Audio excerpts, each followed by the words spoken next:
Msikilizaji, ukiniita Deocris Samson Moshi utakuwa hujakosea. Japo watu wengi wanapenda sana kulikatisha jina langu na wananiita Deo. Mimi ni mtoto wa kwanza kuzaliwa katika familia ya watoto wawili. Naanza mimi na wa pili ni dada yangu anaitwa Margaret. Mimi ni mtu wa Moshi. Mimi ni Mchaga halisi kabisa. Maana baba na mama wote ni Wachaga wa Kibosho. Ila baba alifariki zamani sana nikiwa mdogo sana. Nakumbuka nilikuwa na umri wa miaka 6 tu na mama akiwa na mimba ya mdogo wangu Mage. Mimi nimempita mdogo wangu Mage kama miaka 7 hivi. Sisi tulikuwa tunakaa Dar es Salaam, sehemu moja hivi inaitwa Magomeni Mapipa. Hapo ndo baba alijenga na tulikuwa tunaishi kama familia. So baba alipofariki, nashukuru alituachia nyumba ya pale Magomeni Mapipa. Na baada ya baba kufariki, shangazi zetu dada zake baba walitutaka wakaishi na sisi. Ila mama alikataa kata na alisema ya kwamba atapambana na sisi. Na kweli tumeishi na mama muda wote hapo nyumbani Magomeni alipotuachia nyumba baba. Mama alisema anapambana na sisi wala hawezi kutushinda. Na kweli mama alipambana na sisi na alitulea mpaka tumekuwa kubwa. Msikilizaji, kikweli mama alipambana mno. Alikuwa anafanya kazi ngumu ili sisi tuishi vizuri. Hakuchagua kazi kabisa katika kutulea sisi. Yeye ndo alikuwa baba na mama kwetu. Mimi nilijaliwa akili sana darasani, so nilibahatika kusoma mpaka chuo kikuu. Ila dada Mage aliishia form 4 tu. Nilipomaliza chuo sikuchelewa sana. Niliajiriwa na nikaanza kufanya kazi. Nikawa napata pesa nini na nikaanza kupambana na maisha. Na kikubwa nilikuwa namtunza mama. Maana kwa muda huo tayari nguvu za kutafuta zilishampungua. So nilimwambia apumzike kwa kuwa mimi nishapata kazi, basi nitapambana kama baba sasa. Na kweli nilikuwa namsaidia mno mama, lakini sio tu mama, pia nilikuwa napambana sababu ya dada. Kikweli nilipambana mno ili waishi vizuri. Kuanzia kula yao mpaka kuvaa yao, mimi ndo nilikuwa najua. Kwa hiyo niliyabeba majukumu haswa. Nilikuwa najiongeza sana katika kupambana na issue zingine. Maana mshahara peke yake hautoshi. Na majukumu ni mengi mno. Kwa hiyo mimi sikutegemea mshahara tu. Nikawa najaribu kufungua vibiashara vingine na naweka watu, ila mimi naenda kazini kule ambapo nimeajiriwa. Nilikuwa ni mtu mpambanaji sana. Mimi sikuwa muoga kabisa kwenye kujaribu. Kila biashara ambayo niliona ninaweza kujaribu kuifanya, basi sikusita nilijaribu. Sikuwa naogopa kupata hasara kabisa katika kujaribu. Kwa hiyo nikawa nafanya kazi sana. Baada ya miaka kadhaa, Mungu akasaidia. Nikafungua kampuni yangu ambayo ilikuwa inadeal na mambo ya rangi za majumbani. Nilianza kidogo sana, lakini finally kampuni yangu ilikuwa sana. Ilikuwa inajulikana sana na nilikuwa napata pesa sana kupitia kampuni. Basi nikaacha na kuajiliwa, nikabaki na kampuni yangu na biashara zangu zingine. Pesa ikawa ipo mno. Na nashukuru Mungu kwa hilo. Nikamjengea mama na dadangu nyumba kubwa nzuri tu maeneo ya Bunju. Kwa hiyo mimi sikutaka wapate shida kabisa. Na mimi nilikuwa nimejenga nyumba nzuri tu na ya kisasa maeneo ya Kigamboni, sehemu moja hivi inaitwa Geza. Kikweli nilikuwa na pesa mno. Biashara zangu zilienda mno na kampuni yangu iliajiri mno. Nilipunguza ile changamoto ya unemployment kwa vijana wengi. Asante, nashukuru tu kwa Mwenyezi Mungu kwa kipawa alichonipatia. Maana nilikuwa ni mtu mkubwa sana. Kampuni yangu ilifanya nijulikane mpaka na viongozi wa serikalini. Pesa nilikuwa nayo ya kutosha. Na kwa kuwa sasa dada hakusoma, nilimfungulia duka kubwa tu maeneo ya Sinza, ni duka la nguo za watoto. Akawa nafanya biashara hapo. Na mimi sio mzuri sana wa sura, msikilizaji, ila nina body nzuri ya kiume haswa. Yote sababu mimi ni mtu wa mazoezi sana. Na mimi ni mwembamba fulani hivi afu mrefu na ni mweusi. Actually sikuwa mtu wa story sana. Labda unikute tu na mshikaji wangu kipenzi anaitwa Joven. Mimi na Joven ushikaji tulianza toka tupo advance. Maana tulisoma wote shule moja na tukaja kukutana chuo, na hapo ndo ushikaji uliongezeka zaidi. Joven ni mshikaji wangu sana na tunashauriana mambo mengi sana na kusaidiana mno. Hata Joven nimemweka katika kampuni yangu na nimemwajiri katika cheo kikubwa sana na namlipa pesa ndefu mno. Ila maisha yangu yote na pesa zangu zote sikuwa na raha ndani ya moyo wangu. Japo watu wengi wanatamani sana kuwa kama mimi, sababu ya mafanikio yangu ya kibiashara na pesa ambazo namiliki na umaarufu mkubwa nilionao katika sekta ya uchumi. Ila kulikuwa kuna jambo moja kubwa sana ambalo lilikuwa linanifanya kutokuwa na amani kabisa na raha nikiwa kama mwanaume. Na hili tatizo bwana, kila nikilikumbuka lilikuwa linaninyima amani kabisa. Kikweli mimi nilikuwa na tatizo kubwa ambalo sikuwahi mwambia yoyote kwenye maisha yangu. Hata mshikaji wangu kipenzi Jovin sikuwahi kumwambia. Nilikuwa naona aibu mno. Kikweli nilikuwa na shida na nguvu za kiume. Nilikuwa sina uwezo wa kumridhisha mwanamke kabisa katika tendo. Hasa wanawake wote niliokuwa nimetembea nao walinidharau sana. Hasa kipindi nipo chuo, nilikuwa najisikia vibaya mno, na nilipoanza kupata pesa, nijitahidi mno kujitibia na nimeshangaika sana. Hospitali kubwa zote nimemaliza, hakuna cha maana. Dawa nishakunywa sana, mpaka nje ya nchi nishatoka kupambana kutibu tatizo langu, lakini sijafanikiwa. Yaani nilikuwa nina tamaa za kimwili kama mwanaume, lakini nikiingia ndani na mwanamke sifiki hata dakika moja. Nakuwa nishamaliza kila kitu. Hili tatizo ilifanya wanawake wote ambao nilitembea nao wanidharau mno na kuanza kunitukana sana. Hilo swala lilikuwa linaniumiza mno na kunitesa ndani kwa ndani. Unajua, kwa mwanaume bora ukose vyote, sio nguvu za kiume. Aisee, kosa vyote sio nguvu za kiume. Mimi nilikuwa mzee anasimama vizuri, ila nikiwa na mwanamke faraga siwezi kwa chochote. Na hisia za kuwa faraga na mwanamke ninazo kama mwanaume. Kuna muda nakaa nakuwa natamani sana kuwa na mwanamke, ila najijua siwezi kushughulika na tendo ile ipasavyo. Yaani kuna muda nakuwa na hamu sana ya kuwa faraga. Naenda kutafuta dada anaojiuza. Ile nikianza tu kukutana naye tu basi namaliza shughuli chapu. Namlipa, nasepa, namwacha nyuma, natukana tu, kunicheka kuwa nimempaka shombo tu. Ile hali ilikuwa inaniumiza sana, lakini nilikuwa najikaza. So mimi sikutaka kutembea na mwanamke yote ule ambaye yupo karibu na watu wangu wengine wa karibu. Maana nilijua tu atanidhalilisha. Yaani bora mimi nikadhalilishwe huko kwa watu ambao hawanijui. Itabaki kuwa siri yangu tu kuliko kutembea na wanaonijua. Acheni tu. Hii kitu inauma sana. Basi hilo swala likabaki siri yangu tu. Nikiendelea kujipambania bila matumaini yote. Yaani nilikuwa nasafiri sana ndani na nje ya nchi. Jovin akiniuliza namwambia kazi mwanangu, kumbe nahangaika kujitibu, lakini wapi, sikuwa napona. Nimeshatupa pesa nyingi sana msikilizaji kwa ajili ya hii shida, ila sikuwa napona kabisa. Siku moja nikiwa nipo zangu ofisini napiga kazi, Jovin akaja akaniambia, mwanangu vipi? Nikasema fresh, na kwaje? Akaniambia, mwanangu leo natamani kuvisha kinoma. Yaani alisema hivyo akimaanisha kwamba anatamani kulewa. Basi mimi nilicheka, namjua Jovin anapenda sana pombe. Mimi nilikuwa nakunywa ile kawaida tu, ila Jovin anapenda sana pombe. Nikamwambia, kwa hiyo inakuaje sasa?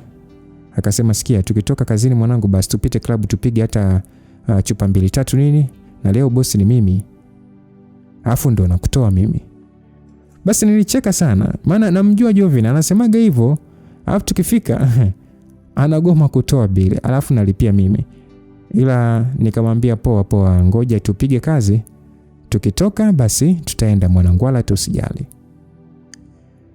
Msikilizaji, mimi nilikuwa ni mkali sana kwa wafanya kazi wangu wengine, ila sio kwa Jovin. Kwa sababu Jovin ni mwanangu sana, afu nimetoka naye mbali mno. Hata kama kuna mfanyakazi atakuwa karibu kazi, lazima ongee na Jovin ili aje anipoze na muelewa sana Jovin. Basi tukapiga sana kazi pale. Kweli jioni tukatoka mpaka club moja hivi nzuri tu ipo Masaki. Tukaagiza bia pale, tukaanza kunywa, huku sasa tunapiga story. Tukiwa tunaendelea kunywa pale, akaja demu mkali kinoma. Akaanza kujibebisha kwangu. Mimi sikuwa busy naye kabisa. Najijua nina shida zangu. Na hii club huwa tunakuja mara kwa mara na Jovin. Na mimi sikutaka nidhalilike kabisa. Ila Jovin akamvuta yule demu, akamwambia kwamba vipi mtoto? Yule akasema poa. Jovin akamwambia, sasa nikitaka kupinduka na wewe inakuaje? Yule demu akasema, usiku mzima 100,000, ila ukitaka short time ni 50,000. Basi Jovin akaniambia kwamba wewe Deo, ningoje basi hapa nitoke nje na mchumba. Nikajua tayari anaenda kutembea na yule demu. Maana Jovin hajatulia kabisa, japo ana mwanamke wake permanent anaitwa Anet, ila bado alikuwa na wanawake nje wengi sana. Kweli mimi nikachili pale nikiwa naendelea kunywa mpaka Jovin akarudi. Nikaambia kwamba wewe ushapunguza uzito au sio? Jovin akacheka kinoma, akaniambia kwamba Deo, piga na wewe, ama demu hapo wengi tu. Yaani inabidi ujue radha tofauti mwanangu, Afu mbona umepoa sana wewe? Nikacheka tu nikasema mimi sijaona vitu vyangu. Yaani sijaona mwanamke alionipagawisha bwana. Namwambia hivyo, kumbe mimi najua shida zangu ambazo zinaniumiza mno. Basi Jovin akasema kwamba basi poa bwana. Akanambia sasa sikia Deo, lipia bili mwanangu. Mimi pesa yote nishampa yule demu. Nilicheka tu maana Jovin bwana. Basi nikalipia bili kisha tukasepa. Jovin alikuwa anakaa Goba. So nikamwacha akatafuta usafiri, mimi nikaingia kwenye gari, nikanyosha kwangu Kigamboni. Siku iliyofuata ilikuwa ni Jumapili, so sikuenda kazini. Nikaamua nikamsalimia mama, maana nilikuwa sijamuona kama wiki mbili hivi. Basi nikanyosha kwa bibi mkubwa kumcheki, maana hizi siku za kawaida nakuwa nipo busy sana. Nikafika nikaongea naye sana, basi mama akasema, "Hivi Deo, una miaka mingapi vile babangu?" Nikacheka kwanza kisha nikasema, "Mama bwana, sije ndo nazeeka, yani hujui miaka yangu." Mama kanambia, "Nikumbushe bwana." Nikasema, "Mama na miaka 34 mpaka sasa." Akanambia, Deo, inabidi uoe sasa. Nataka kuona familia yako." Nikasema, "Mama, mimi bado sijapata mwanamke wa kuendana na mimi. Yaani bado sijaona kabisa mwenye sifa ambazo mimi nataka." Basi baada ya kusema hivyo mama kanambia kwamba, "Deo, umri unaenda. Miaka 34 huna hata mtoto mmoja kweli mwanangu? Hata mtoto wa kusingiziwa huna? Au una shida sehemu?" Nikastuka, ila nikajikaza tu nikasema, "Hapana mama, wala sina shida yote. Ni vile tu bado sijaplan kuoa, ila mwanamke ni naye na nitamleta ili umuone mama. Ila bado tu namchunguza nune kama kweli ananifaa. Nikiona ananifaa basi mimi nitamuoa mama." Msikilizaji, kikweli nilimdanganya mama. Mimi wala hata sikuwa na mwanamke yote katika mahusiano. Basi mama akasema sawa, ila siku umlete huyo mwanamke hapa nyumbani, mimi nikimuona tu nitajua tu kama anakufaa au la. Nikasema basi mama. Basi jioni karudi zangu home, kesho kazini kama kawaida. Sasa kuna kampuni hivi ilitaka kuingia ubia na kampuni yangu, na yenyewe ilikuwa inajenga majumba. Ikabidi tukutane mimi na CEO wa hiyo kampuni, na kumbuka tulipanga tukutane Serena Hotel saa 8 mchana. Kwa hiyo nikafanya kazi zangu mpaka kufikia saa 6 mchana, nikawa nishamaliza kazi zangu zote. Nikapita ofisini kwa Jovin, nikampanga kuwa natoka na nikamuelekeza ninapokwenda. Jovin akasema poa. Kweli nikatoka nikachukua ndinga yangu huyo mpaka Serena Hotel. Na mimi ndo niliwahi kufika. Nikakaa nikawahi na yani nikaa hapo na msubiri mwenzangu. Baada ya muda akaja sasa, maana nilikuwa naongea naye tu kwa simu. Alikuwa ni mwanamke ila sikuwa namjua. Asa nilipomwona moyo wangu kwanza ulistuka. Ni binti mrembo mno wa sura na shepu. Nilikiri kuwa huyo binti ni mrembo sana. Ni yule dada wa mjini kweli kweli. Alikuwa amevaa nguo brand, alikuwa na miguu minene, alafu kavaa kiatu kirefu, ana umbo zuri sana. Ase mwanaume nilichanganyikiwa kinoma, ila nikajikaza tu, sikutaka aonesha mfadhaiko wote. Basi mimi nilimkaribisha pale, akakaa akasema, "Thanks Mr. Deo. Mimi naitwa Miss Spirit." Basi alikuwa anaongea sana, ananipatia mkono. Nikaupokea mkono wake. Ase ana mkono mlaini kweli kweli, kama sufi hivi, alafu sasa ananukia kinoma. Nilipagawa naye, yani nilidata naye kinoma noma. Au naweza sema nilimpenda pale pale. Nikamwambia karibu. Akasema asante, nafikiri tuanze kao chetu. Ase tukaanza kujadili kazi, tukaongea sana. Anaongea vizuri mno, alinivuruga, nilikubali kufanya naye kazi kabisa. Japo kampuni yao ilikuwa inaanza, yangu ilikuwa kubwa, lakini ule uzuri wake ulinichanganya. Nikaanguka saini mwanaume pale na nikakubali kuingia ubia na kampuni yao. Basi akanishukuru mno, akanipatia namba zake za private, nami nikampa za kwangu. Nikamuuliza, "Umekuja na usafiri gani?" Akanambia taxi. Nikamwambia, "Mimi na usafiri. Unaelekea wapi ni kuescort?" Akanambia narudi kazini kwao.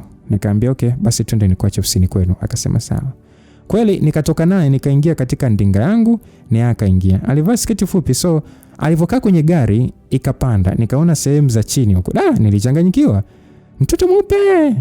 Ila nikakumbuka shida zangu, nikasema ngoja nitulie kwanza. Kweli nikampeleka mpaka kwenye kampuni yao, nikamwacha akashukuru. Kisha akashuka na mimi huyo nikaelekea zangu kwangu. So nimefika kazini, nikaingia ofisini, kwenye ofisi ya Jovin kwanza, nikamwambia, "Oya mwanangu, nimekutana na demo mkali kinoma. Yaani mtoto mzuri ile mbaya kama malaika." Jovin akasema, "Oya, huyo atakuwa mkali kweli kweli. Kama wewe ndio umesema, atakuwa ni mkali kweli. Maana wewe mpaka umsifie dem si mchezo. Nikasema na ndio CEO wa ile kampuni na tumeshaingia naye ubia wa kushirikiana nao katika swala zima la biashara na nitaitisha kikao kuliongelea hili vizuri. Basi baada ya kumwambia Jovin akaniambia kwamba sawa, hamna shida kiongozi. Sasa ndo mchangamkie basi mtoto huyo mshikaji. Nikasema hilo mbona limeisha? Ngoja nivutie kasi kwanza mtoto. Basi tukacheka sana na tukapiga sana story. Ndo nikaingia ofisini kwangu kuendelea na kazi. Sio siri, nikiwa ofisini kwangu muda wote nilikuwa namfikiria Period. Niliona kanivuruga haswa.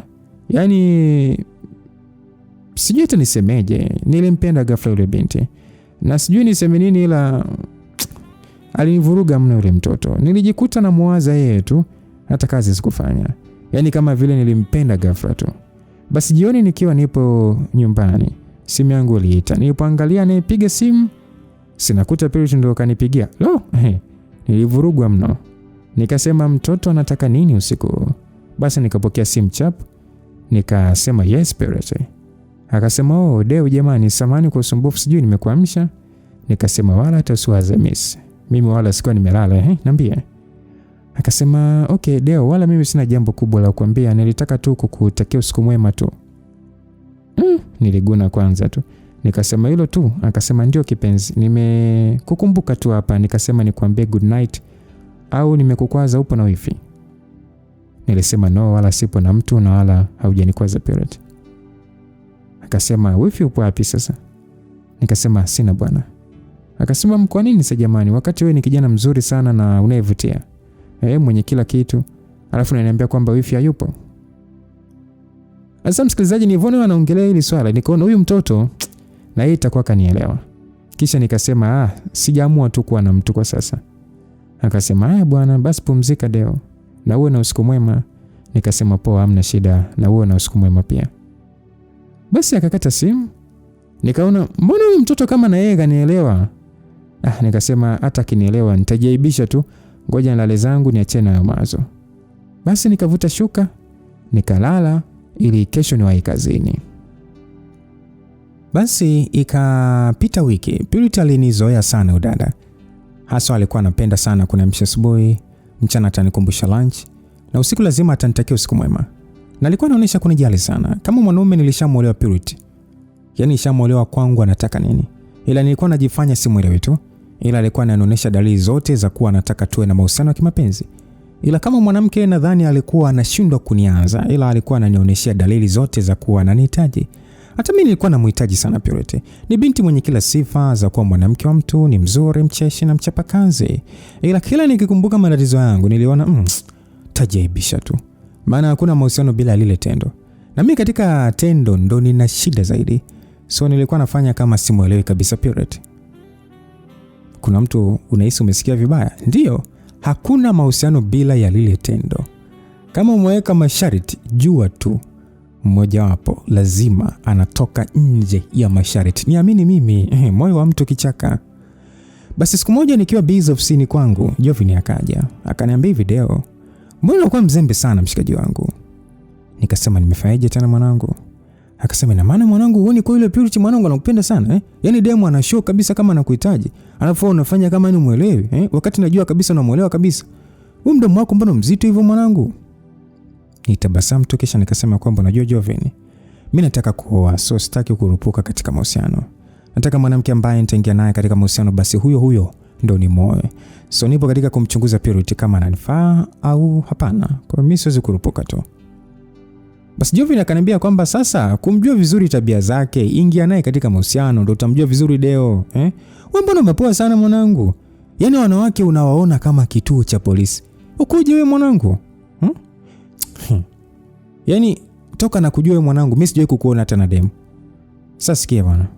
Mimi Period leo kanicheki. Ananiambia amekuonesha dalili nyingi sana za kuwa nakutaka ila umtongozi. Paka anaanza kuniuliza au na mtu wako? Deo hivi unachaje mwanamke mzuri kama Period Deo? Yaani unaniangusha sana mwanangu, unaniangusha mno. Basi nilicheka tu nikasema Jovin, ila ukishikilia jambo basi fresh nitamtongoza mtoto, nitamtongoza fry sawa Jovin akasema sio ni fry mimi, kwani wewe umpendi? Nikasema basi bwana ishi babu. wewe nenda tu kaendelee na kazi. Na kwa sasa hivi nasema kama bosi wako, sio mshikaji wako. Jovin alicheka sana, akasema haya bwana bosi. Na kisha akatoka nje ya ofisi yangu. Of course niliwaza sana maneno ya Jovin. Hata mimi najua kama Purity ananipenda sana tu. Ila sasa yani itakuwaje kama atataka tukutane kimwili? Nikaona hili swala mbona kama lishakuwa gumu kwangu. Lakini kiukweli ulipita kama mwezi hivi sikumtongoza kabisa Purity. Japo aliendelea kuonesha kama ananihitaji, ila kwangu nilikaza, nikaa kama Simoni vile. Ila kumpenda nampenda, ila sasa mimi sikutaka kuingia katika hayo mahusiano. Siku moja nikiwa nyumbani, Purity alinipigia akaniuliza kwamba upo wapi, nikasema nipo home tu. Akasema hivi huo unakaa wapi vile? Nikasema Gamboni. Akasema vipi naweza kuja kuona? Nikaona huu sasa ni mtihani. Nikamwambia no. Akasema kwa nini leo? Nikasema ndio nilikuwa najiandaa niende sehemu nikanywe kidogo. Akasema wapi upo nije kukupa company? Basi nikamtajia, akasema tukutane hapo. Nikamwambia poa, hamna shida. Kweli nikatoka kwangu nikaenda sehemu moja hivi inaitwa Kisiwani. Huko kutoka Gamboni kuna sehemu nzuri tu ya kunywa tu. Kisha nikamtajia na Purity nilipo, na baada ya muda Purity akaingia. Asema dem ni mzuri. Nyie. Kwanza ile kuingia tu watu wote wanamwangalia yeye. Nyie sio poa. Yaani kwa muda huo yani sikuelewa Purity kanyimwa nini kwenye mwili wake. Alikuwa kamilika kila idara ya mwili wake. Basi akaja mpaka nilipokaa na yeye akakaa, kisha akaagiza juisi, maana aliniambia yeye halewi hata kidogo. Mimi niliagiza bia kama nilivyosema na kunywa, ila ile ni ile tu kunywa kistaarabu. Basi tukawa tunakunywa, sasa tunapiga sana story pale. Basi Purity akasema hivi, Jovin, una mwanamke kwani? Nikasema jamani Purity, mbona hilo swali na kujibu kila siku mpenzi, Mimi sina mwanamke. Akasema sasa mbona kila ninachokifanya kinagonga mwamba tu kwako? Nimetumia wanamke wangu wote kukuonesha na kupenda, lakini unitongozi au mimi sikuvutii? Nibakia kimya tu. Purity akasema mimi sijui yani utanifikiriaje kipenzi, ila mimi nakupenda sana, nakupenda Deo. Naomba kuwa na wewe katika mahusiano please. Oya msikilizaji. Natongozo huku. Nikaona kumekucha. Nikasema Purity, kwani wewe hauna mahusiano? Akasema sina, kwa sasa amebreak kama mwaka hivi huko nyuma, na nilipanga nisingie kabisa katika mahusiano, ila sasa nimeshindwa baada ya kukuona wewe. Kikweli Deo umeukamata sana, yani umekamata sana akili yangu. Tafadhali sana naomba kuwa na wewe kipenzi, au sikuvutii Deo? Nikasema unanivutia sana tu, ila kwa sasa nina changamoto zangu ambazo zinanifanya nisingie katika mahusiano Purity, na ndio maana unaona nipo single. So kwa sasa mimi sihitaji mahusiano Purity. Akasema no Deo, ni changamoto gani hizo mimi? Yani mimi nipo tayari kuzivumilia ili niwe na wewe. Imagine Deo, mpaka mimi mwenyewe mwanamke nakwambia kuwa nakupenda. Unaona ni kazi rahisi hiyo? Ila nimeamua kuambia kwa sababu mimi nimehisi nakupenda kweli na nakupenda sana. Tafadhali naomba usinitese mwenzio. Nitakufa kwa mawazo na pressure. Naomba tuwe wote Deo. Kama ni changamoto tutapigana nazo tu tukiwa wawili. Msikilizaji, mchumba alimaliza kuongea akitokwa na machozi. Nikaona huyu kweli kanielewa mimi.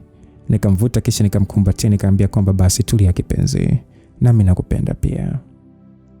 Basi akasema umekubali kuwa na mimi? Nikasema ndio, nimekubali kuwa na wewe na uwe na amani kipenzi. Bado Purity alinikumbatia kwa nguvu. Niliona hisia nzito za mapenzi juu yangu katika macho yake. Basi nikamuuliza unaishi wapi, nikurudishe nyumbani maana muda umeenda? Akaniambia anakaa sehemu moja hivi inaitwa Wasibu. Basi nikampeleka mpaka kwake na akanionyesha alipopanga. Ilikuwa ni nyumba nzima. Basi akaforce sana niingie, ila nikamwambia no baby, nitaingia siku nyingine. Basi akakubali, akashuka katika gari na mimi nikarudi kwangu. Nilikuwa na raha na huzuni kwa pamoja kuingia katika mahusiano ya kimapenzi na Purity. Basi hapo ndo nikaanza mahusiano na Purity na nikamtambulisha kwa Jovin. Jovin alinisifia sana kuwa nimeopoa kisu, mtoto pisi ya kwenda, pisi ya kutembea nao, pisi ya kuweka profile picture, pisi ya kuposti status. Alafu akaniambia yule mtoto ukiwa naye mwanangu, heshima bwana. Yaani ukiingia na sehemu yani watu wote wanageuka kumwangalia. Nilicheka sana maana maneno ya Jovin bwana. Basi mapenzi yalinoga mno. Nilikuwa napenda kuwa naye muda wote. Tulikuwa tunatoka sana out na pesa nilikuwa nampa mno. Tena akiguna tu anataka kitu mwanaume nampa. Sikutaka aanze kuhangaika huko nje kwa ajili ya pesa. Na swala pesa kwangu alikuwa shida. Na kikweli Purity alikuwa ni mwanamke wa gharama sana. Alikuwa kila anachokivaa ni brand. Yaani matunzo yake yalikuwa ni makubwa sana. ila mwanaume nilimpenda kweli kweli. Japo mimi ndo nilitongozwa na pesa ya chini kumpatia Purity ni 2 milioni. Ila mwanaume kwangu haikuwa shida. Ila kwa muda wote huo mimi sikuwahi kumgusa Purity na nilikuwa naogopa sana sababu najua shida zangu. Nilikuwa namwambia Purity kuwa mimi sina haraka na wewe. Mengine tutafanya tu wala tusijali. Akanambia Deo, wewe ni mwanaume pekee sana na kupenda mno. Angekuwa mwanaume mwingine kwa jinsi ambavyo unanihudumia, lazima tu tungekuwa tushatembea. Kwa hiyo sijakosea kukupenda kabisa wewe. Nikasema sawa kipenzi. Msikilizaji, hapo bado mimi nilikuwa nahangaika na tatizo langu na nilikuwa natumia madawa mno nikiamini kwamba nitapona nisije kudhailika kwa Purity. Na Purity mwenyewe alikuwa mzuri mno. Nikiingia naye sehemu watu wote macho oi hai. Alafu kidume sana vimba. Sina miliki demu mkali bwana. Na ninamhudumia. Kwa ndio hivyo. Sasa hiyo siku bwana nikampeleka kwa mama sasa akamuone. Na dada Mage naye alikuwepo bahati nzuri. Kiukweli walimpenda sana. Maana Purity naye ni mwongeaji tu. Wakaongea sana we. Na nikamwambia mama kuwa huyo ndio mwanamke wangu wa maisha na nataka kuoa. Mama akasema ufanye kweli sasa, sio mnazini tu, hapana. Mimi nataka mfunge ndoa kabisa. Nikasema sawa mama, soon tu namuoa. Mama akasema sawa. Sasa tukiwa tumekaa pale, Purity aliomba kwenda msalani. Basi dada Mage akamsindikiza. Mama akaniuliza kwamba huyu binti ni mzuri sana wa sura na umbo. Vipi tabia unamjua? Nikasema mama, Purity mbona hana shida? Ni ana tabia nzuri sana. Mama akaniambia sawa, wewe ndio unaoa. Kama umeona nakufaa hamna shida, ila namuona mzuri sana. Hato kuumbua huyu kweli? Nikasema wala hato nisumbua mama. Ni binti tu mzuri sana maana ananipenda mno. Kwa hiyo kuwa na amani kabisa mamangu, huyu binti hawezi kunisumbua. Mama akasema sawa, hakuna shida. Basi baada ya muda Purity akarudi, hatukukaa sana, tukaaga na tukaondoka. Basi nikamwambia Purity kwamba ngoja nikupitisha home kwako. Alafu ndo mimi niende kwangu. Akanambia leo nataka nipajue kwako alafu utanirudisha kwangu.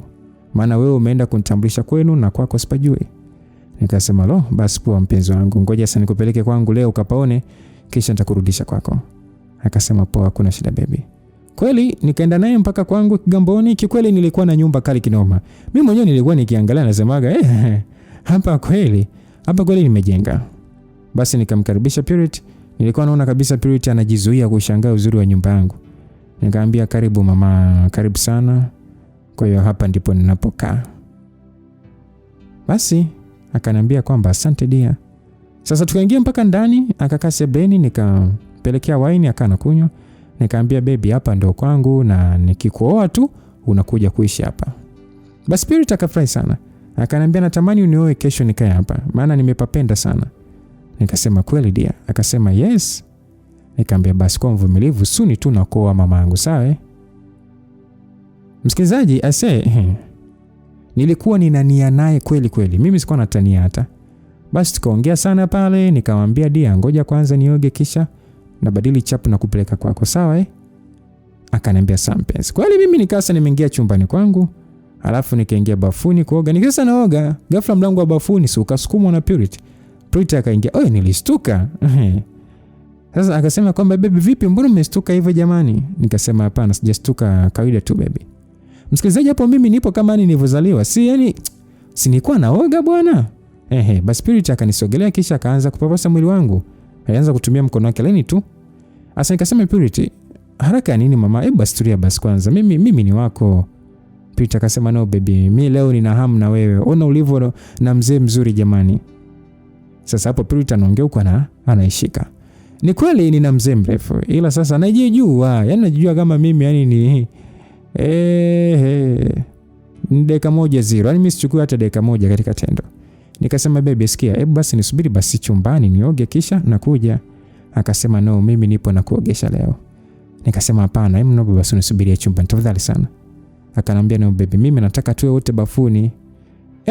Msikilizaji, mtoto zakaanza bwana kuvungwa. Nikasema no, sikia baby, sikia. No basi nisubiri basi sawa? Nakuja, mimi ni wako bwana. Akasema kweli? Nikasema ndio.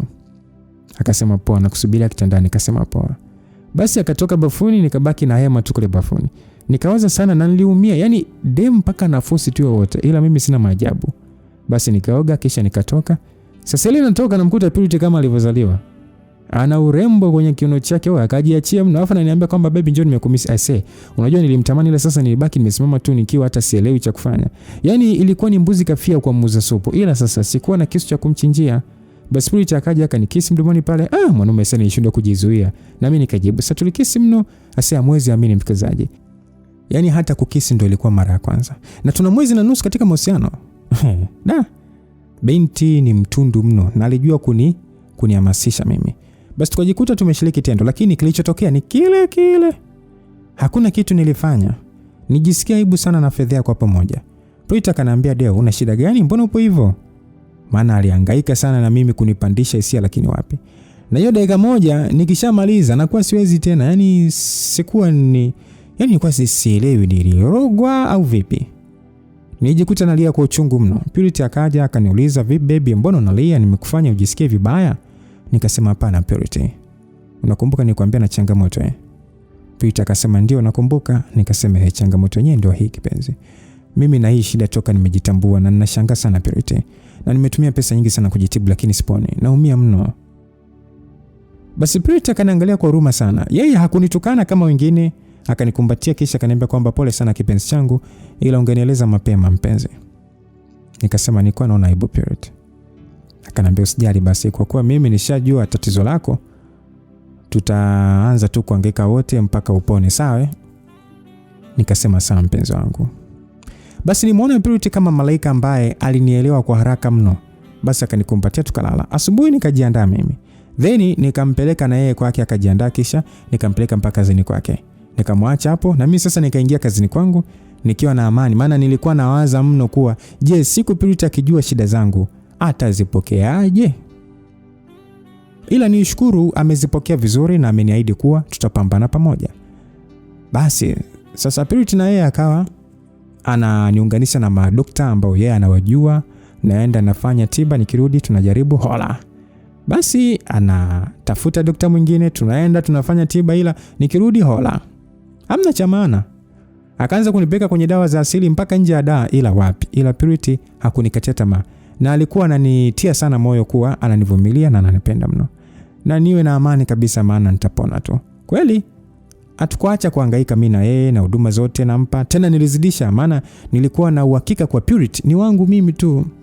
Asa siku moja bwana nilikuwa nipo kwake, nimelala tu hapo. Asubuhi nikastuka, nikaa sasa sijamkuta kitandani Purity. Nikajua mwenzangu kashaamka. Basi nikanyanyuka na nikaanza kuelekea jikoni, maana nilijua lazima atakuwa jikoni anaandaa breakfast. Kweli nikasogea maeneo ya jikoni, nikasikia Purity anaongea na simu. Nikasimama kusikiliza anaongea na nani. Ila niligundua anaongea na shoga yake. Nikamsikia Purity anasema kwamba wewe acha tu shoga yangu. Yaani hapa na hamu ya kuwa faraga na mwanaume kinoma.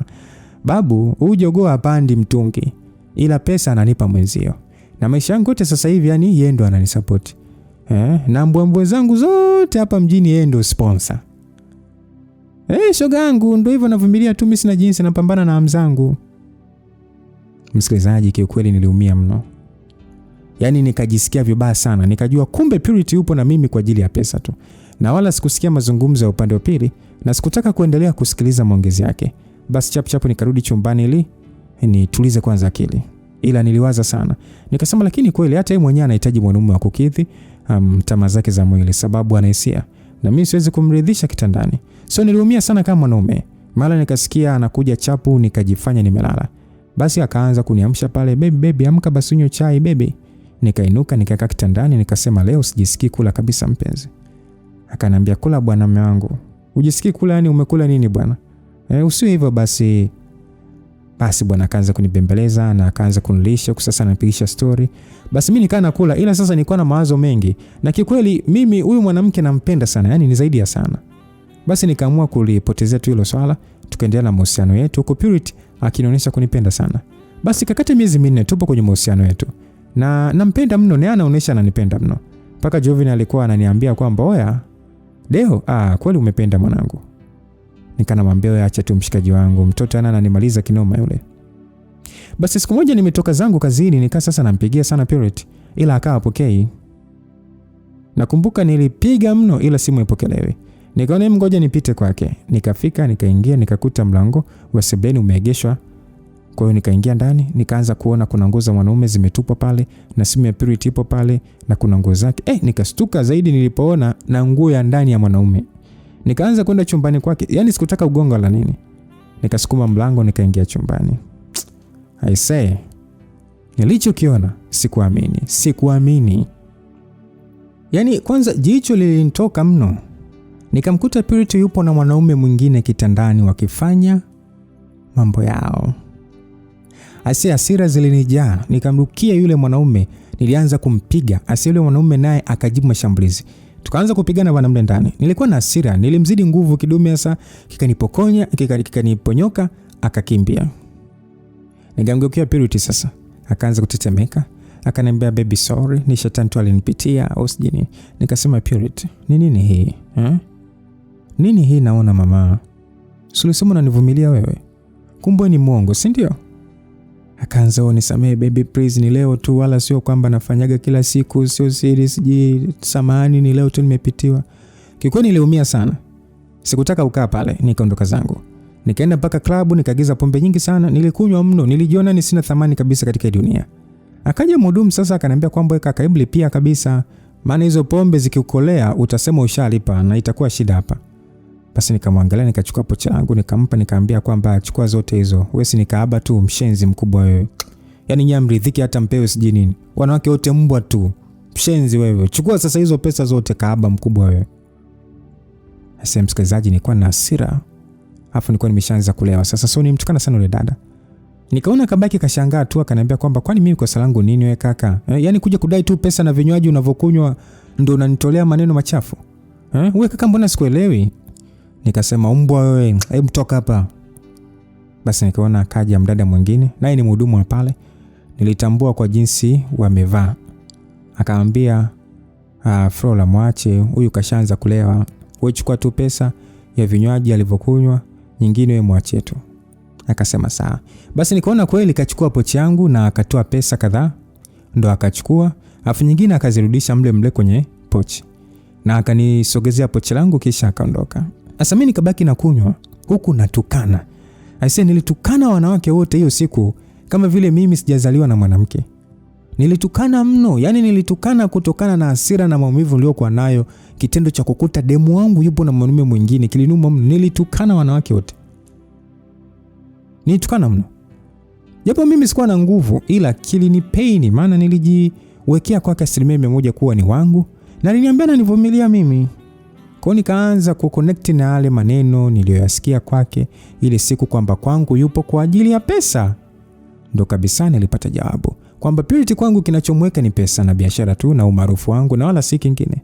So simu yangu iliita mno, yani sana iliita mno. Afu mimi sikuangalia hata nani anapiga na sikutaka hata kushika simu kabisa. Nilipiga pombe hiyo siku. Nilikunywa mpaka nikazima. Nikaja stuka hapo nipo kwa Jovin. Nikakaa nikasema hapa nimefuata nini, mbona sielewi. Sasa mala Jovin akaingia akaniambia kwamba Deo, hivyo umeanza lini kunywa pombe hivi mwanangu? Nikabakia kimya tu. Akaniambia Deo, yani unakunywa hadi unazima kweli mwanangu? Ni unywaji gani huo? Hata mimi nakunywa mno kuliko wewe, ila sijafikia ile level mwanangu. Shida nini kwani? Nikasema mwanangu sina shida, ila jana tu nilikuwa na vibe la pombe tu. Akaniambia sasa kwa nini mwanangu unatukana hadi wahudumu unawaita makaaba? Nikasema ndio, si ni makaaba tu.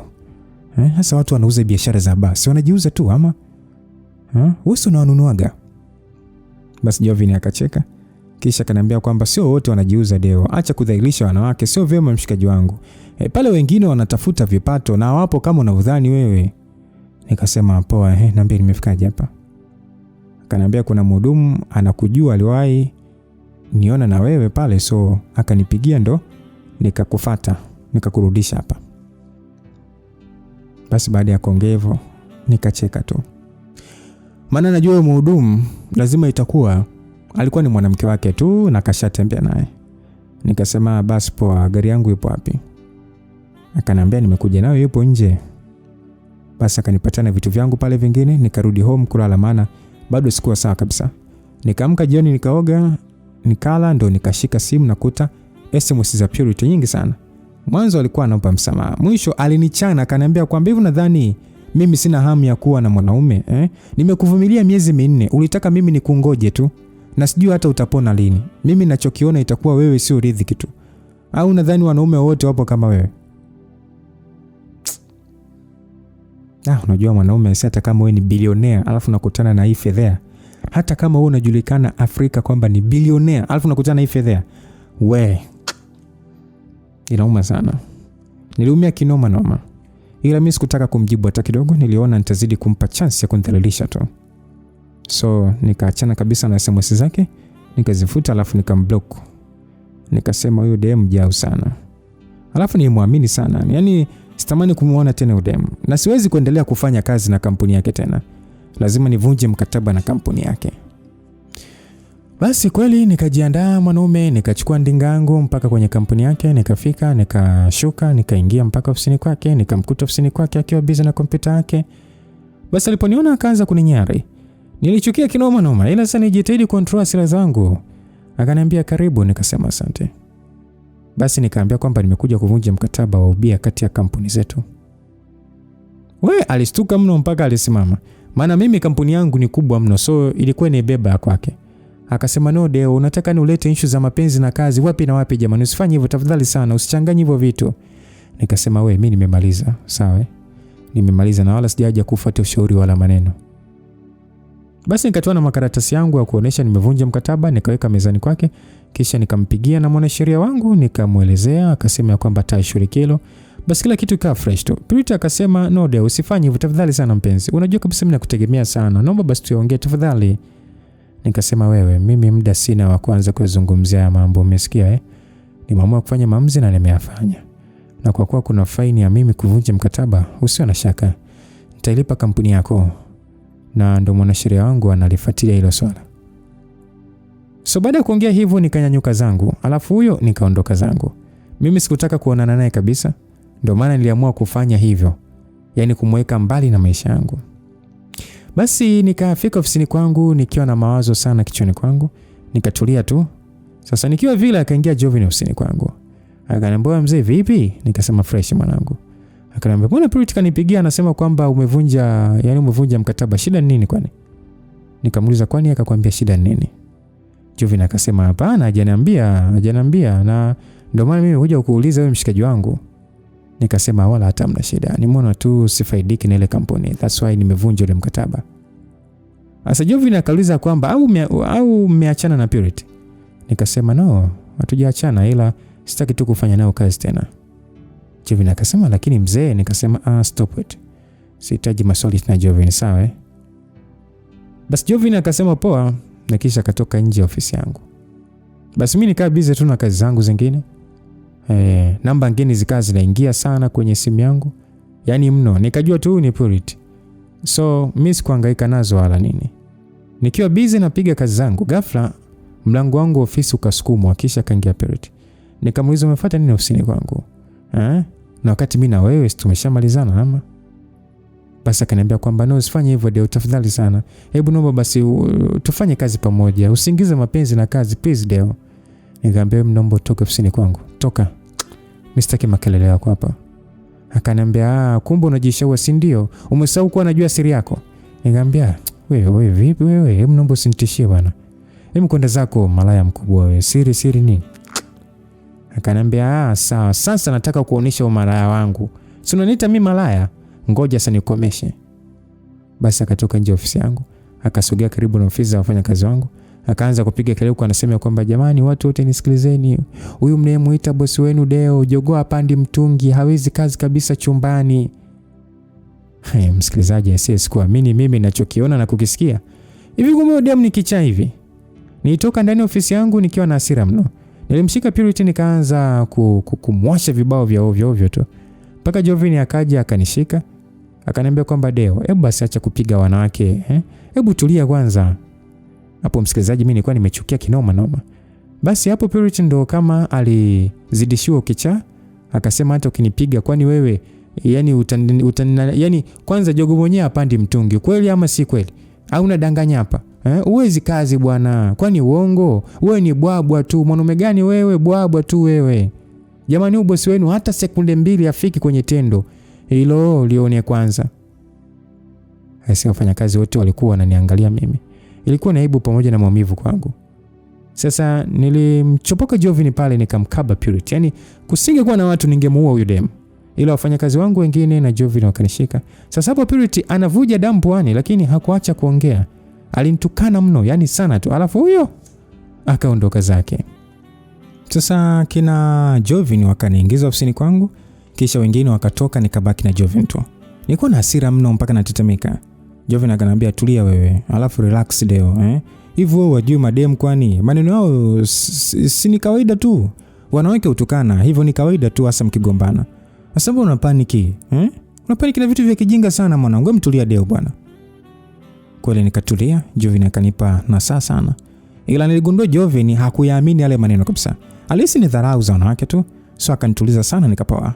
Nikasema basi fresh mwanangu, mimi naenda home. Akaniambia ngoja nikusindikize, leo haupo sawa. Kwa hiyo mimi naamini hautakuwa makini road. Nikasema poa mwanangu asante. Basi kweli Jovin akanirudisha mpaka nyumbani kisha akaniacha na akasepa kwake. Mimi moja kwa moja nikaenda kulala. Niliona siku imekuwa ngumu sana, ila nikajua kama Jovin hajaamini basi hata watu wengi itakuwa ni hivyo hivyo tu. Hawezi amini maneno ya Purity. Basi mwanaume mimi nikalala na nikaja kushtuka ilikuwa ni mida ya jioni sana. Nikalala nikarudi tena kitandani.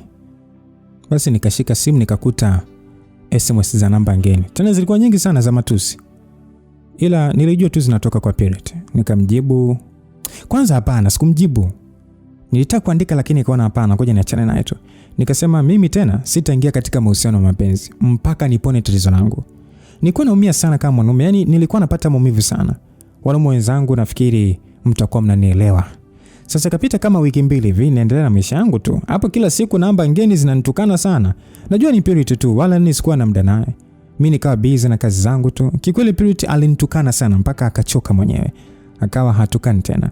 Nami nikiwa naendelea na maisha yangu, hivyo hivyo nini. Siku moja bwana nikiwa busy kazini, mama akanipigia simu tukasalimiana. Akaniambia leo na ratiba gani?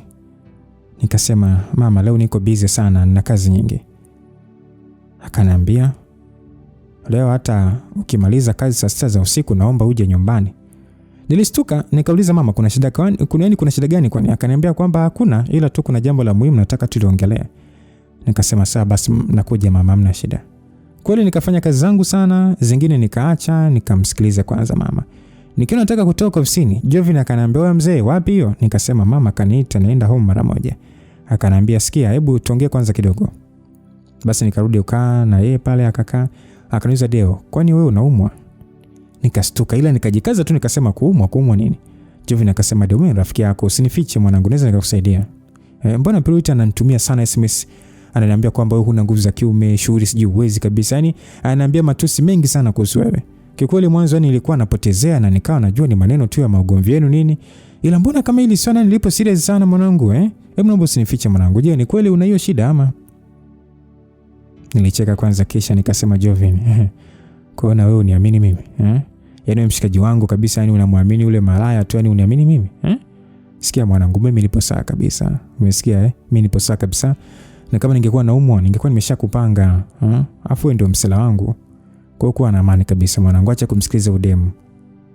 Akasema da, basi poa mwanangu, yule demu kweli jao. Maana kaniogopesha kinoma mwanangu, mpaka nikahisi labda unaumwa kweli mwanangu. Nikasema achana nao bwana, mimi nawahi kwa bi mkubwa mara moja. Jovin akasema basi poa. Basi kweli nikatoka nje, nikachukua gari yangu, nikaanza kudrive kuelekea kwa bi mkubwa. Nikiwa njiani nilimwaza sana Purity. Nikamuona jao kinoma, nitamani nimpigie nimchane, ila sasa nikaona nitaongeza matatizo, ngoja niachane naye tu. Basi nikafika kwa bi mkubwa, nikapaki gari yangu nje kisha nikaingia ndani. Nikasalimiana na nilimkuta pale mama pamoja na Damage. Basi tukapiga sana pale story nini. Baada ya muda mama akamwambia Damage atuache, yeye anamuongeza na mimi. Basi Damage akanyanyuka, akaniacha mimi na mama. Mama akaniuliza mwanamke wako Purity ya jambo? Nikasema ndio ya jambo. Akasema mbona hujaja naye leo? Nikasema yupo busy tu mama, na wewe umeniita haraka haraka kwa hiyo ndio maana umeona sijaja naye. Mama akasema aha. Na uongo nao siku hizi. Nikastuka nikasema uongo gani tena mama? Mama akaniambia huyo Purity jana alikuwa hapa. Kasema mmeachana. Nikastuka baada ya kusikia Purity jana kaja nyumbani. Nikasema kimoyo kama Purity kaja hapa basi sijui kama haja kuja kumwambia mama aibu zangu. Basi nikana wasiwasi sana. Sasa mama akaniuliza kumbe wewe unaumwa Deo? Nikasema mama mimi naumwa nini? Mama akasema yule sijui Purity sijui nikaja hapa. Kanaambia kwamba wewe huwezi kufanya chochote mwanangu. Kanaambia maneno aibu sana kuhusu wewe. Huwezi kuzalisha. Na ana wasiwasi wewe ni unashiriki mapenzi na mwanaume mwenzio. Mama alimaliza kuongea machozi yakimtoka. Nikasema hivyo Purity ni mchawi nini? Hivi kapata wapi nguvu za kuja kumwambia mama yangu issue kama hizi? Nilimwona jao kinoma. Nikasema mama sikia, mimi na Purity tumeachana na nimetoa share zangu kwenye kampuni yao. Na ndio maana nanitangazia mbovu tu kwa ndugu zangu na rafiki zangu wote. Alafu mama wala sio kwako tu. Hata kina Jovini anawaambia hivyo. Kwa hiyo usilie mama, mimi sipo hivyo. Yaani mimi sina michezo hata kidogo mama. Na mimi ni mwanaume mama. Kama ulivyonilea ndo nipo vile vile. Na mimi ni mzima wa afya, usimsikize yule mwanamke mama, kachanganyikiwa tu. Msikilizaji, hapo ndo nijuta kumjua Purity. Mama kanaambia kweli mwanangu, nikasema ndio mama. Yule ni mshenzi tu mama, wewe tulia mama. Hapa atakuja mko wako mwingine kabisa, kwa hiyo kuwa na maana kabisa. Mama akasema nimeogopa sana mwanangu. Yule binti alivyoniambia hivyo jana nimeogopa mno. Yaani usiku mzima sijalala kabisa mwanangu. Mimi nawaza tu. Nikasema mama wala tu usijali, wewe kuwa na amani kabisa. Umezaa dume, tena dume la mbegu mamangu. Basi mama ndo akaacha kulia akanyamaza. Nilichukia vibaya sana. Nikasema hivi mwewe huyu nikimkamata na muua. Yeye anakuja kunilizia mamangu mimi. Alafu eti anatangaza kuwa mimi shoga. Nikasema subiri, labda mimi na yeye tusikutane. Nikajisemea ngoja nikitoka hapa kwanza namtimbia kwake na atanielezea nini kilimfanya aje kumwambia mamangu upumbavu. Basi pale mama ndo akaridhika, tukapiga sana story.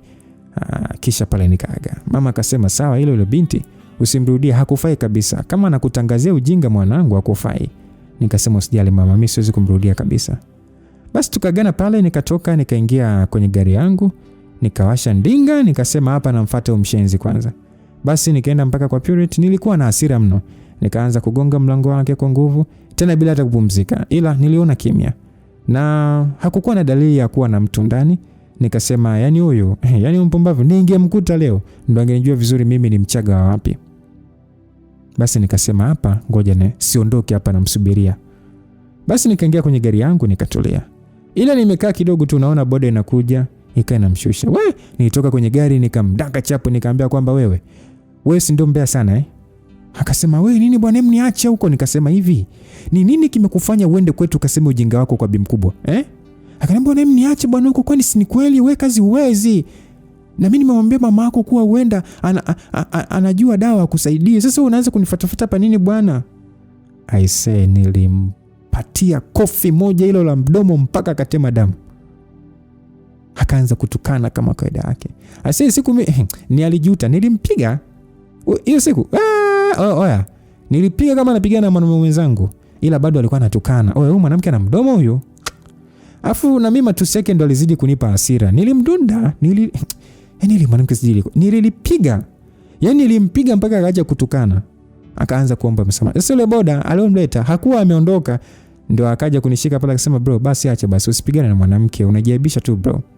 Hapo yupo chini kalala, hata nguvu ya kujisogeza hana. Maana nilimkunguta. Nikamwambia ni Purity, wewe ni mshenzi sana, ila nakupa onyo. Ukinifuatilia tena na kufuatilia bastola ya kichwa. Subiri sasa. Wewe unajifanya sana mwendazimu basi mimi nitakuonyesha. Kisha nikapanda gari yangu huyo, nikasepa home. Nikafika kwangu, nikaoga, nikakaa kitandani. Nina hasira kinoma noma mwanangu. Nikampigia Jovini, nikamwambia mwanangu uko wapi? Jovini akaniambia niko home mzee, vipi? Nikamwambia sasa kesho si weekend tuanze tu viwanja. Akaniambia unyama mwanangu, basi tukutane kiwanja fulani. Nikasema poa. Msikilizaji, hicho kiwanja bwana hicho nitajia Jovini ndio kilikuwa kiwanja chetu pendwa, kipo Masaki pale. Kweli nikatoka zangu mpaka hapo na yeye nikamkuta kashafika, tukasalimiana pale. Akaniambia wewe mpumbavu, ushaanza kuwa mlevi siku hizi Nikacheka nikasema hamna bwana, nataka tu kuchangamka tu, maana kuna mpuzi leo kanizingua sana. Basi bwana, Jovin alimuita mhudumu pale, akaja yule manzi pale ambaye ile siku nimetoka kumfumania Purity, mtukana sana. Japo ile siku nilikuwa nimelewa, lakini nilimkumbuka vizuri sana. Basi akaja akatusalimia, akachukua oda yetu, akatuletea vinywaji, akasema karibuni wateja wangu wazuri aka wateja matusi. Nijikuta tu nacheka maana nilihisi kanisahau. Nikamwangalia vizuri. Nikazuri kenyewe maskini, kapo simple, yani kapo simple sana. Ile sasa kanavutia mno. Nikasema nilihisi umenisahau, kumbe unanikumbuka. Akasema wewe nakusahauje kwa matusi yale. Nikacheka. Nikatoa 50,000 kwenye wallet yangu nikampa, nikaambia haya, hii hapo ni ya pole basi ya matusi yangu. Basi akacheka kweli kweli, ila akapokea, akaniambia asante. Nikasema poa.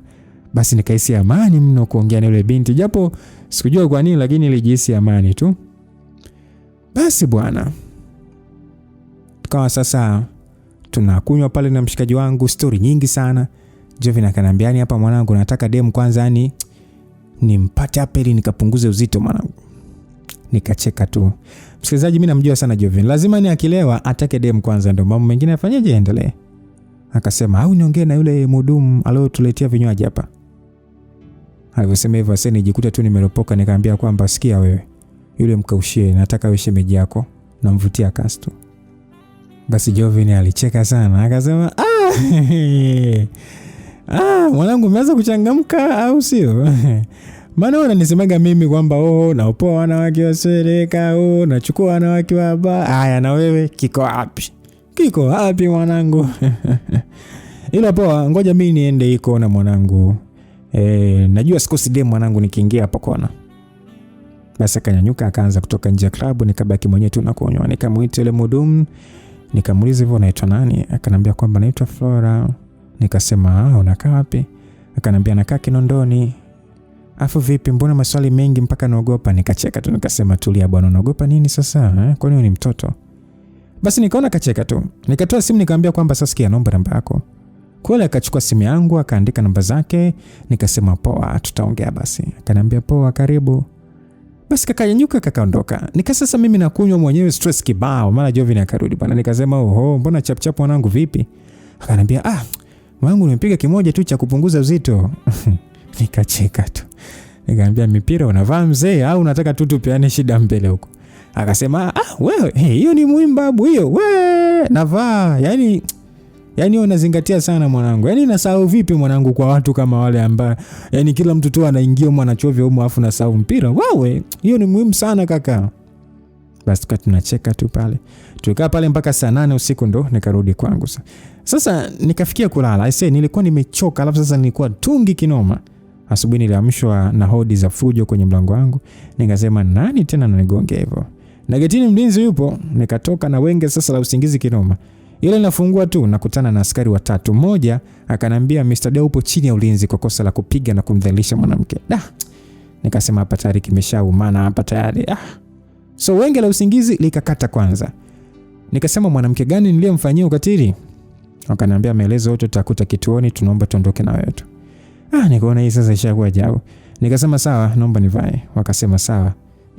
Ile polisi mmoja akanisindikiza mpaka ndani. Sijui alihisi mimi nitakimbia.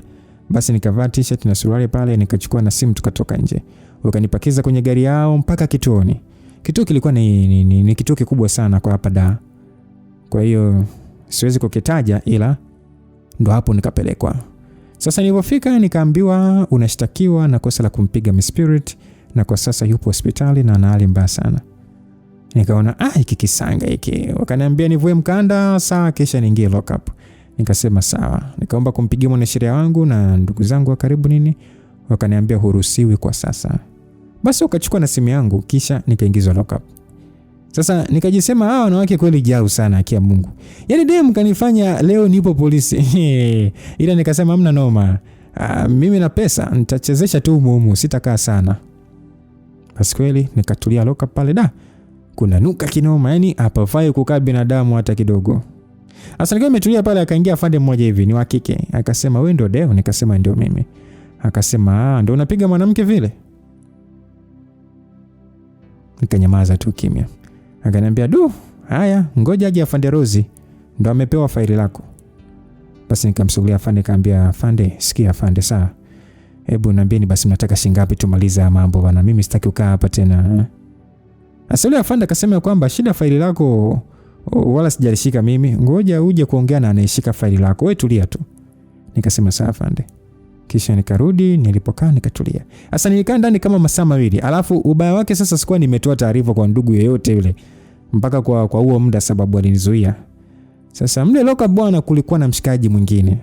Kwa hiyo tulikuwa wawili kwa ile selo. Ile jamaa akaniuliza shida nini jamaa, mbona uendani na kuwa sehemu kama hii? Nikasema madem tu jao mwanangu, nimemfumania demu wangu ndo nikampiga. Kwa ndo nimeletwa hapa. Sasa yule jamaa kaniambia kwamba pole sana mwanangu, wanawake yani wanatuponzaga sana mwanangu. Kwa hiyo kesi yako vipi yani, ndo kaishikilia wewe afande Rose ama? Nikasema ndo nilivyoambiwa na hajafika mpaka muda huo. Kwani unamjua? Jamaa akasema namjua, hata mimi mwenyewe kesi yangu ndo kaishikilia yeye. Yani ana sura nzuri huyo mwanamke. Alafu sasa ni bonge moja la pisi, ila sasa roho yake sasa na roho mbaya kinoma mwanangu. Yani utasafa humo mpaka utakoma. Mimi nakwambia.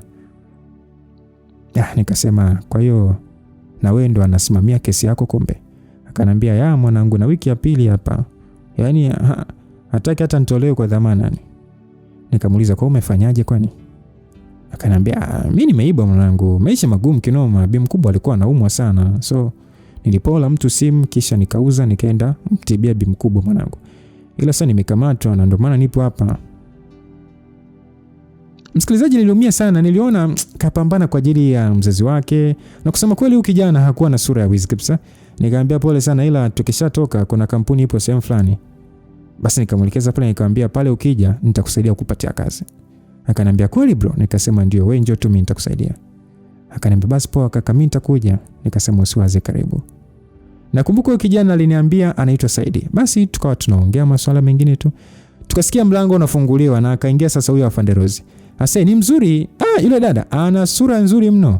Ni mweusi ila ni ana usi fulani hivi mzuri kweli kweli. Ana shepu vibaya sana. Alikuwa amevaa jezi zake za kipolisi. Kapendeza huyo. Nilivyomuona mimi sikupingana na maneno ya Saidi kuwa dem ni peace kali. Basi alivyoingia akasema wewe ndio Deo bouncer bouncer wa kuonea wanawake sio? Nikabaki kimya tu na mcheki kwanza. Akaniambia unaniangalia kwa dharau au sio? Nikasema hapana. Akaniambia sasa kwa nini unampiga mwanamke? Ulikosa video mwenzio kwenda kupigana nao? Nikabaki kimya tu. Akaniambia wewe, mimi sinaongea na wewe kwani ama? Au hauna mdomo? Sikujibu, nikakaa kimya tu. Akaniambia haya ngoja, dawa yako ipo jikoni. Mbona utaongea tu wewe? Wewe unajifanya ongei. Utaongea tu. Basi akatoka nje, nikamuuliza Saidi wewe, mbona mzuri hivi ila kama mkali hivi?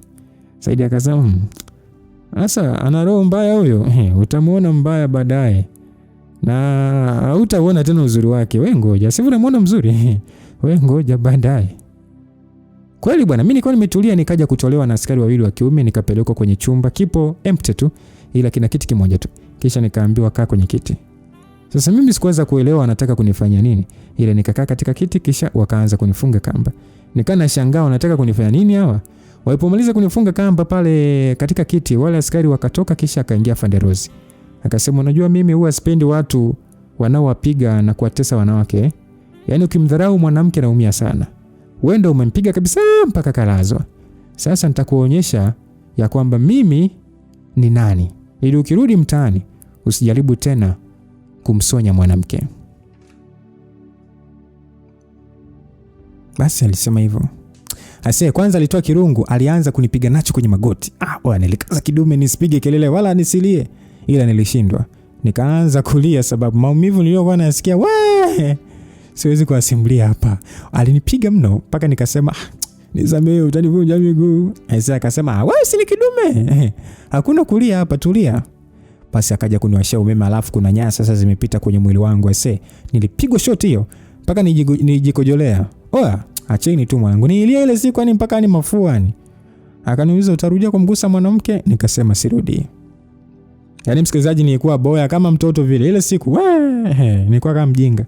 Pasa afande Rose akasema kwamba hapana, wewe unavyokuona utarudia, ngoja nikuongezee bwana. Akawasha tena. Nilipiga kelele na hisi kituo kizima kilisikia kelele zangu kutokana na maumivu makali niliyokuwa nayapata. Basi akazima kisha akaniambia unalilia nini sasa? Wewe si ni kidume. Mimi nitaka kupigana na umeme, kumbe uwezi mpaka unajikojolea. Jamani, pole sana. Basi akanifungua kamba, hata kusimama siwezi. Akasema simama. Nikasema siwezi. Akaniambia we usinitanie, msimama. Simama. Mbona nilisimama? Akaniambia pigana basi na ukuta. Pigana na ukuta nimesema. Basi nikaanza kupiga ngumi ukutani. Nilipiga ngumi mpaka mikono ilichubuka. Nikampigia magoti nikasema nisamehe afande, sirudi tena. Oya, kumpigia mwanamke magoti mwanangu yani ilikuwa ni jao, lakini nikaanza kuomba samahani sana afande, siwezi kumpiga mwanamke. Akaniambia wewe ninavyokuona utarudia bwana. Nikasema sirudi afande, sirudi gani? Kweli kabisa. Msikilizaji, kikweli ile siku Aisee nilikamatika ujanja wote. Yaani ujanja wote niliweka mfukoni. Mwili wote ulikuwa yani hauna nguvu. Na miguu sasa ilikuwa inaniuma kinoma. Alinitesa huyu afande. Ay. Alinitesa mpaka niliporidhika ndo akanirudisha sero. Alafu sasa akaniambia kwamba bado mimi na wewe tujamalizana. Aisee nilikoma ile siku. Basi Saidi akaniambia pole mwanangu. Nikasema Aisee huyu mwanamke kweli huyu. Mbona na roho chafu sana. Saidi akasema hasa hapo mbona amekuchezea tu. Mimi nilikuwa na kaza mwenzioni, nilikuwa nakataa sijaiba. Oya, alichonifanya siri yangu tu, dada na roho ngumu kinoma mwanangu. Nikasema Aisee nimeamini mwanangu, sura sio roho. Basi mara afande Rozi akaja. Akaniambia kwamba wewe utakaa hapa, yani hakuna kula wala kupiga simu mpaka ule mgonjwa azinduke, mshenzi wewe. Nikatulia kimya kama siambiwi mimi. Alipomaliza kusema hivyo akaondoka zake. Nilikaa pale siku 2 sijala wala kunywa hata maji. Aisee nilikamatika kinoma. Siku ya 3 asubuhi Saidi alitoka kwa dhamana, nikabaki mimi. Aisee na waliingizwa na watu wapya. Nilikaa mpaka nikachoka. Sasa nikawa naita tu afande naomba nimsikilize basi. Akaja sasa afande Rozi. Nikaambia mimi na familia afande, mamangu atakuwa na mashaka na mimi. Naomba basi nitoe hata taarifa tu tafadhali sana jamani. Akasema wewe ndio umezaliwa si ndio? Yule ambaye kalazwa kule hospitali hana mama si ndio? Nikasema asikia afande, mimi na pesa basi nitakupatia basi kiasi unachotaka. Hebu naomba basi niambie unataka shilingi ngapi? Usinifanye hivyo please. Msikilizaji, sikumaliza maneno, alinipiga ngumi moja ya tumbo mpaka nikacheua damu. Nikaanza huu mkono leo nipiga ni wa mwanamke au spana? Alafu akasema hivyo unanichukulia poa sana sio? Pesa yako mimi itanipeleka wapi? Mimi sio afande mla rushwa kama hao ambao mwazoea, mimi na wewe mpaka kieleweke hapa. Nikaona hapa nimeingia choo cha kike kwa dadareki.